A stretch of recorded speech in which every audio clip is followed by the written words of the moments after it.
और इस वक्त की बड़ी खबर का रुख करते हैं। नीट पेपर लीक के खिलाफ एबीवीपी का प्रदर्शन सामने आया है। एनटीए ऑफिस के बाहर एबीवीपी का प्रदर्शन सामने आया है। एनटीए ऑफिस के बाहर काफी लोग जमा हो गए, जहां पर एबीवीपी के कार्यकर्ता मौजूद थे। एबीवीपी के कार्यकर्ताओं ने प्रदर्शन किया है नीट पेपर लीक मामले में। फिलहाल एनटीए कह रहा है कि वो कार्रवाई की बात कर रहा है, लगातार गिरफ्तारी की बात कर रहा है, सीबीआई को जांच सौंपने की बात कही गई। लेकिन इस बीच प्रदर्शन का दौर, लोगों में गुस्सा और रोष अब भी बरकरार है। एबीवीपी का प्रदर्शन इस वक्त दिल्ली में देखने को मिला। एनटीए दफ्तर के बाहर नीट पेपर लीक में सीबीआई की जांच भी इस बीच तेज हो गई है। ये एबीवीपी के प्रदर्शन की तस्वीरें हैं, जो कि एनटीए दफ्तर के बाहर आज छात्र संगठन के लोग इकट्ठा हो गए और प्रदर्शन किया।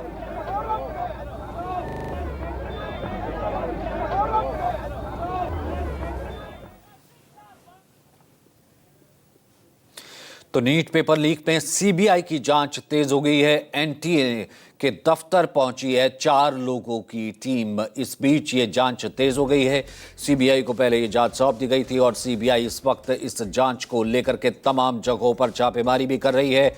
और 4 लोगों की टीम एनटीए में पूछताछ के लिए पहुंची है। सीबीआई की जांच तेज हो गई है। पेपर लीक मामले में, नीट के पेपर लीक मामले में सीबीआई की जांच तेज हो गई है। 4 लोगों की टीम इस वक्त एनटीए के दफ्तर पहुंची है। महाराष्ट्र में भी लगातार छापेमारी चल रही है, वहां पर भी एक गिरफ्तारी भी हुई है। एनटीए के दफ्तर इस बीच 4 लोगों की टीम पहुंची है। वहीं महाराष्ट्र के अहिल्यानगर से धनंजय लोखंडे की गिरफ्तारी हुई है। महाराष्ट्र के नासिक से बताया गया कि यह पेपर लीक हुआ। नासिक से गिरफ्तार आरोपी शुभम से इसके संबंध हो सकते हैं, जिस लोखंडे की गिरफ्तारी फिलहाल की गई है।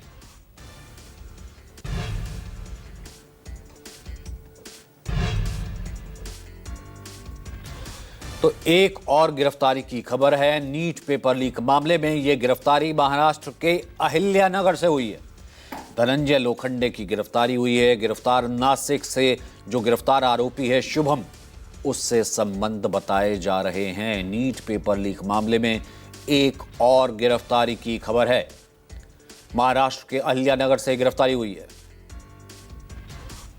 केजे श्रीवास्तव सवान साथ मौजूद है। केजे, इस वक्त एनटीए में 4 लोगों की सीबीआई की टीम पहुंची है। गिरफ्तारी एक बार फिर से हुई है और जो मुख्य आरोपी है उससे इसके संबंध बताए जा रहे हैं। फिलहाल जांच कहां तक पहुंची है, क्या कुछ लीड्स, क्लू मिल रहे हैं?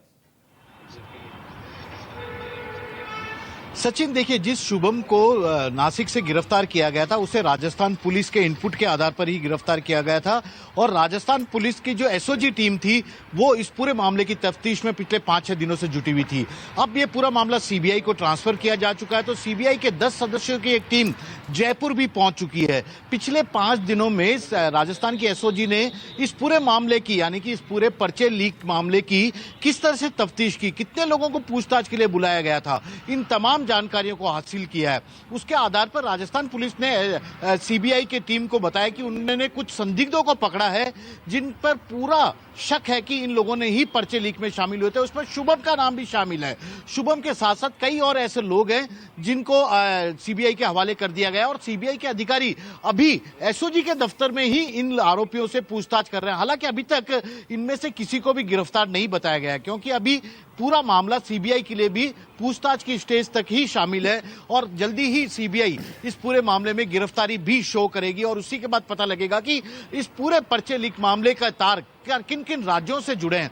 क्या अकेले राजस्थान और महाराष्ट्र से जुड़े हैं या कहीं और भी इसके लंबे तार है, क्योंकि पहले ही एसओजी कल साफ कर चुकी है कि 7 से 8 राज्यों में इन लोगों ने पर्चे छात्रों को दिए थे और इन 8 राज्यों से होते हुए ये पर्चा राजस्थान पहुंचा है। सबसे मेन जो एपिक सेंटर था उसका, वो यानी मुख्य जो केंद्र था वो नासिक था। नासिक के प्रिंटिंग प्रेस से इस पर्चे को शुभम की तरफ से निकाला गया था और शुभम ने ही उसे पहले हरियाणा में में बेचा, किसी को हरियाणा से, फिर राजस्थान के केरल में पहुंचा, केरल से सीधा राजस्थान के सीकर तक यह पर्चा आ गया। और यहां से जितने भी काउंसलिंग सेंटर वाले हैं, कोचिंग सेंटर वाले हैं, उन्होंने छात्रों को करीब 25-25 लाख रुपए लेकर इसे बेचा है। तो 5 से 25 लाख रुपए की बात आ रही है।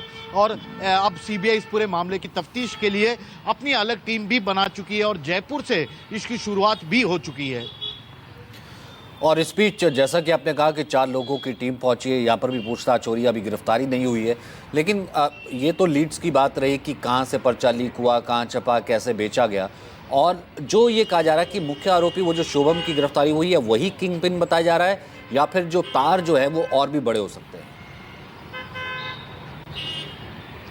जी देखिए, अभी तक की जो राजस्थान एसओजी की जांच है उसके अनुसार शुभम सबसे बड़ा मास्टरमाइंड है।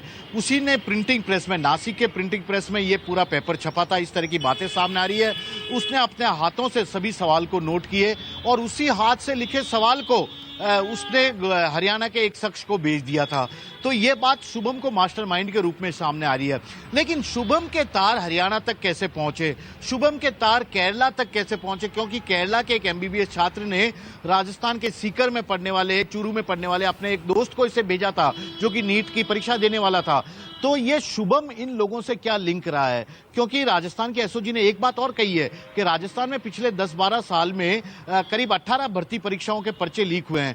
इनमें से 17 भर्ती परीक्षाओं के मामले की उसने जांच कर ली और जितने भी मामले के आरोपी अब तक गिरफ्तार हुए हैं, सी बात है, जैसा कि आपने पहले भी बताया कि जो कोचिंग सेंटर है उन तक भी ये पर्चा लगा। उन्होंने भी 5 से 25 तमाम तरीके का जो अनौपना रेट हो सकता था उस पर उस पर्चे को छात्रों को बेचा है। तो वो क्या नेक्सस है, उस तरीके की वहां पर क्या जो है भागीदारी हो सकती है, इस पर भी नजर आएगी। लेकिन इस बीच लगातार जो है हम ये कह रहे हैं कि राजनीतिक पार्टियों की तरफ से इस बार बयान आ रहे हैं। नीट पेपर लीक पर अरविंद केजरीवाल का जो लेटेस्ट बयान है वो सामने आया है कि सीबीआई उन्हीं को रिपोर्ट करती है जो लीक कराते हैं।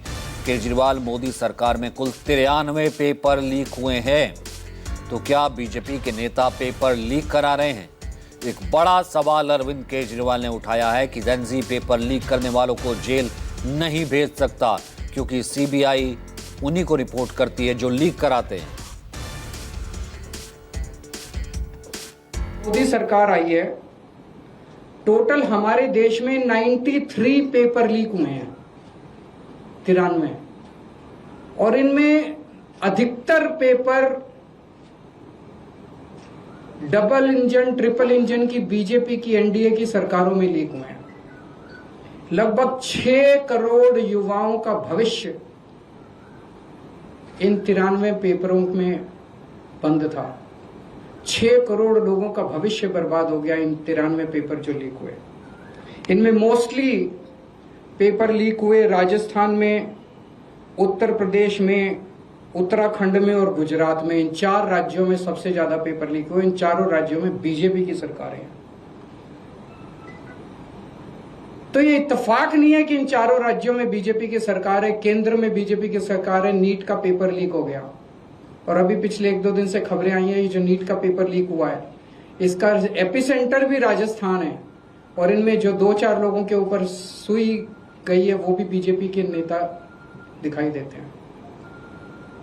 तो इससे शक तो पैदा होता है कि क्या इन सारे पेपर लीक में इनके नेता शामिल हैं, या इनकी पार्टियों का या सरकारों का संरक्षण है, या सीधे सीधे इनके नेता ही पेपर लीक करवा रहे हैं, उन्हीं का धंधा है। और अगर ऐसा है तो सीबीआई की जांच इसमें बेचारी क्या करेगी, सीबीआई इसमें बेचारी क्या करेगी? तो मेरा जेनजी से सीधा सीधा, देश के युवाओं से सीधा सीधा पूछना है कि ऐसे ही चलेगा या कुछ करना है? ऐसे ही हर साल आप देखो, 2017 में पेपर लीक हुए, उसके 4 साल बाद 2021 में हुए, उसके 3 साल बाद 2024 में हुए, उसके 2 साल बाद 2026 में हुए, अब उसके 1 साल बाद 2027 में होंगे, और हर साल पेपर लीक होंगे अगर आपने कुछ नहीं किया तो। बांग्लादेश का जेनजी सड़कों पे उतर के अपने देश की सरकारों को बदल सकता है, तो हमारे देश का जेनजी पेपर लीक करने वाले मंत्रियों को जेल नहीं भेज सकता? भेज सकता है। मुझे अपने देश के जेनजी पे पूरा भरोसा है।